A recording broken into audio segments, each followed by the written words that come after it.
मित्रों नमस्कार, आप देख रहे हैं नक्षत्र दुनिया चैनल। और आज के वीडियो में हम बात करेंगे कि किसी ग्रह की दशा अंतर्दशा यदि आपको आने वाली है तो उस ग्रह की दशा अंतर्दशा आपके लिए धन प्रदायक बनेगी या नहीं बनेगी। यदि धन प्रदायक बनती है किसी भी ग्रह की दशा अंतर्दशा तो धन किन क्षेत्रों से आ सकता है, उसको समझने के लिए एक आसान से तरीके के विषय में आज हम बात करेंगे और आप बेहतर तरीके से समझ पाएंगे कि किसी भी ग्रह की दशा अंतर्दशा यदि आपको आ रही है तो वह आपके लिए धन प्रदायक बनने वाली है या नहीं बनने वाली। इसे कैसे चेक करेंगे, इसका एक आसान सा तरीका जिस पर अभी हम बात करेंगे। मित्रों, जैसा कि आप जानते हैं कि गुरु को धन का कारक ग्रह माना जाता है। किसी भी प्रकार के धन, किसी प्रकार का धन अगर आपके पास किसी भी रूप में यदि आ रहा है तो कहीं ना कहीं उसमें गुरु का योगदान अवश्य रहता है, चाहे आपकी कुंडली में गुरु योग कारक हो या योग कारक नहीं हो, क्योंकि गुरु की शुभता के बिना धन की प्राप्ति नहीं हो सकती। तो आप चेक कैसे करेंगे कि किसी ग्रह की दशा अंतर्दशा आपके लिए लाभकारी होगी या नहीं होगी, और यदि धन मिलेगा तो किस भाव से मिलेगा। ठीक है, आइए समझते हैं। देखिए, गुरु जिस भाव पर दृष्टि डालते हैं उस भाव को शुद्ध करने का वो प्रयास करते हैं, उस भाव की अशुद्धता को, उस भाव की दिक्कतों को, परेशानियों को वह दूर करते हैं। गुरु जिस भाव में बैठे हुए हैं और जहां पर वो दृष्टि डालते हैं, इसका मतलब ये किसी भी भाव में यदि आपके गुरु बैठे हुए हो जहां पर वो दृष्टि डाल रहे हैं तो समझ लीजिए कि उस भाव से संबंधित चीजों में, उस भाव से संबंधित कार्यों में करने से या उस भाव से संबंधित चीजों के माध्यम से आपके पास धन आता है। इसे देखिए, सबसे पहले हम बात करेंगे गुरु के द्वारा समझेंगे इस चीज को। मान लीजिए किसी जातक की कुंडली में गुरु लग्न भाव के अंदर बैठे हुए हैं। अब लग्न भाव में यदि गुरु बैठे होंगे तो सीधी सी बात है कि उनकी 5वीं दृष्टि पंचम भाव पर, 7वीं सप्तम भाव पर और 9वीं दृष्टि कुंडली के 9वें भाव पर जाएगी। तो ये एक संकेत दे रहे हैं कि जातक अपने स्वयं के प्रयासों के द्वारा जीवन काल में पर्याप्त धन अर्जित कर सकता है। ठीक है, अभी हम भाव की बात कर रहे हैं, ग्रहों की बातें अभी आगे करने वाले हैं। स्वयं के प्रयासों से व्यक्ति धन अर्जित कर पाएगा, शिक्षा के माध्यम जो पढ़ी हुई शिक्षा है उसके द्वारा, या संतान के सहयोग से जातक के पास धनागमन हो पाएगा, अथवा संतान जब हो जाएगी प्रथम संतान, उसके बाद धन की स्थिति अच्छी बनेगी जीवन काल के दौरान। इस प्रकार की स्थिति को गुरु ग्रह यहां पर बता रहे हैं। अब संतान भाव से शिक्षा, संतान भाव से जातक धन प्राप्त करेगा, व्यापार के माध्यम से धन प्राप्त कर सकता है, शेयर मार्केट इत्यादि के माध्यम से धन प्राप्त कर सकता है यदि अन्य ग्रह सपोर्ट कर रहे हो तो। ठीक है, ये केवल एक संकेत दे रहे हैं। लेकिन इसके अलावा जातक पार्टनरशिप के माध्यम से भी धन प्राप्त कर पाता है। ध्यान रखिएगा कि गुरु की दृष्टि किसी भी भाव पर नीच राशि वाली दृष्टि नहीं होना चाहिए। कम से कम या तो मित्र दृष्टि हो, लेकिन नीच दृष्टि कम से कम ना हो। 9वें भाव पर जब उनकी दृष्टि जाएगी तो सीधी सीधी बात है कि कहीं ना कहीं धर्म उपदेश के माध्यम से, शिक्षा के माध्यम से, शैक्षिक कार्यों के माध्यम से, ठीक है, जातक अच्छा सलाहकार हो सकता है। किसी भी रूप में वह कार्य करे तो उसके माध्यम से धन अर्जित कर पाता है। अब मान लीजिए किसी जातक की कुंडली के दूसरे भाव के अंदर मान लीजिए गुरु ग्रह बैठे हुए हैं, तो उनकी 5वीं दृष्टि 6ठे भाव पर और 7वीं आपके अष्टम पर और 9वीं कर्म भाव पर जाएगी। तो इसका तात्पर्य क्या है कि जातक अपने वाणी के द्वारा, अच्छा वाणी के माध्यम से अच्छा धन कमा सकता है। यानी वाणी का प्रयोग करके, वाणी का प्रयोग कहां कहां किया जाता है? ट्रेनर के रूप में, सलाहकार के रूप में, शिक्षक के रूप में। ठीक है, इन माध्यमों से धन कमा सकता है। जातक किसी भी प्राइवेट जॉब के माध्यम से भी धन कमा सकता है, क्योंकि गुरु की 5वीं दृष्टि जो है वो 6ठे भाव पर, जहां से नौकरी इत्यादि का विचार भी करते हैं, वहां पर जा रही है। ठीक है, अब जो भी उसके पास क्वालिफिकेशन, उसके माध्यम से धन अर्जित कर सकता है। ये बात अलग है कि उसे धन कितना मिल रहा है, क्योंकि 6ठा भाव ऋण का भाव भी है, रिपु का भी भाव भी। तो इसका तात्पर्य है कि जातक का धन खर्च तो होगा, इससे हम इंकार नहीं कर रहे हैं, लेकिन हाँ, 6ठा भाव नौकरी का भाव भी, तो नौकरी इत्यादि के माध्यम से जातक धन अर्जित कर पाता है। अब ये नौकरी प्राइवेट रहेगी या सरकारी रहेगी, देखिए इस बात का विचार यदि आपको करना हो तो सरकारी के लिए सूर्य की स्थिति और लग्न लग्नेश की स्थिति मौजूद होना चाहिए, लेकिन कम से कम कोई ना कोई जॉब जातक उस काल में अर्जित कर सकता है। तो मतलब ये हुआ कि 6ठे भाव से जातक जो है अपनी आजीविका कमा सकता है। अष्टम भाव पर गुरु की दृष्टि जा रही है, तो मतलब जातक जो है गुप्त विद्याओं के माध्यम से, तंत्र मंत्र यंत्र या जो भी रिसर्च इत्यादि के फील्ड में वह रुचि लेता हो या उसने शिक्षा हासिल करी हो उसके द्वारा, ठीक है, या फिर ज्योतिष इत्यादि के माध्यम से।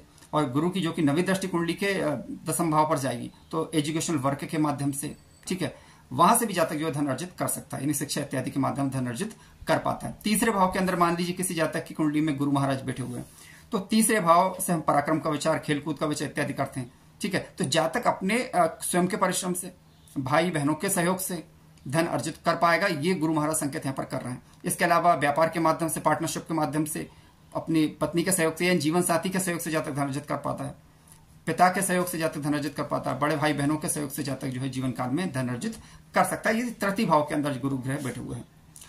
गुरु महाराज मान लीजिए कुंडली के चतुर्थ भाव के अंदर यदि आकर बैठ जाएं, तो चतुर्थ भाव क्या, अचल संपत्ति का भाव, घर के सुखों का भाव है, तो घर के लोगों के सहयोग के माध्यम से, और चतुर्थ भाव में गुरु का बैठना इस बात का संकेत है कि जातक अपनी अचल संपत्ति को बढ़ाने वाला होगा। राजनीतिक सहयोग से, मित्रों के सहयोग से जातक अपना धनार्जन कर पाएगा। इसके अलावा एजुकेशनल वर्क के माध्यम से, विदेशी चीजों से या फिर कानूनी मामलों से भी जातक धन अर्जित कर पाएगा, क्योंकि गुरु की दृष्टि कुंडली के 12वें घर पर जाएगी।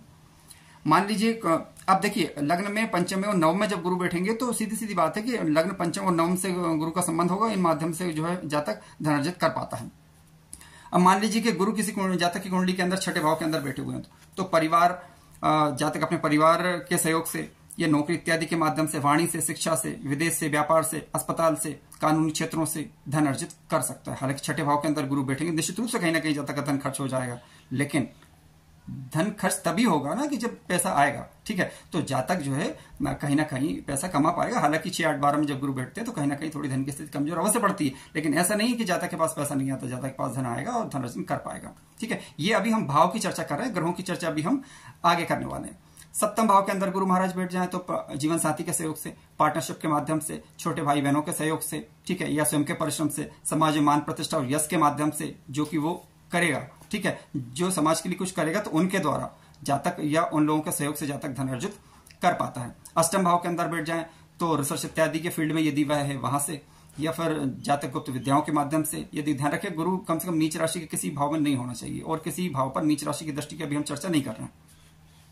इसके अलावा जातक अपने परिवार के सहयोग से धन अर्जित कर पाएगा, घर की चल अचल संपत्ति को बढ़ा पाएगा, या जातक को पैतृक संपत्ति के माध्यम से धन का प्राप्ति होगी, या घर के लोगों के सहयोग के माध्यम धन की प्राप्ति होगी। नवम भाव के अंदर गुरु बैठेंगे तो धर्म के माध्यम से, पराक्रम से, ठीक है, जातक स्वयं के प्रयासों से, शिक्षा, संतान के माध्यम से धन अर्जित कर पाता है। 10वें भाव के अंदर मान लीजिए गुरु महाराज बैठ जाए तो एजुकेशन वर्क से। इसके अलावा जातक गुरु जिन भाव के कारक ग्रह बने उन भावों से संबंधित कार्यों से, और इसके अलावा आपके परिवार के सहयोग से, माता पिता के सहयोग से, नौकरी इत्यादि के माध्यम धन अर्जन कर पाएगा। 11वें घर के अंदर बैठ जाए गुरु ग्रह तो भाई बहनों के सहयोग से, स्वयं के प्रयासों से, अपनी कार्यों से या गुरु से संबंधित कार्यों, शिक्षा के माध्यम से या जीवन साथी के सहयोग से धन अर्जित कर पाता है। 12वें घर के अंदर बैठ जाए तो विदेश के माध्यम से, अस्पताल, कानूनी क्षेत्र, ठीक है, जो कि ग्रह स्थान से दूर हो, वहां से जातक धन अर्जित कर पाता है यदि गुरु शुभ स्थिति में यहां पर बैठे हुए हों। नौकरी इत्यादि के माध्यम से भी धन अर्जित कर पाएगा।